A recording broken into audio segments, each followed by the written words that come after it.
നിന്റെ ഏകാന്തമാ ഓർമ്മതൻ വീതിയിൽ എന്നെ എന്നെങ്കിലും കാണും. ഒരിക്കൽ നീ എന്റെ കാൽപ്പാടുകൾ കാണും. അന്നും എന്നാത്മാവ് നിന്നോട് മന്ത്രിക്കും. നിന്നെ ഞാൻ സ്നേഹിച്ചിരുന്നു.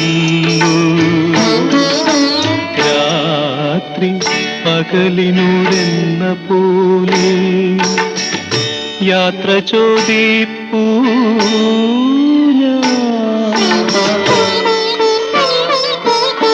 സന്യാസിനി നിൻ പുണ്യാശ്രമത്തിൽ ഞാൻ സന്ധ്യാപുഷ്പവുമായി വന്നു.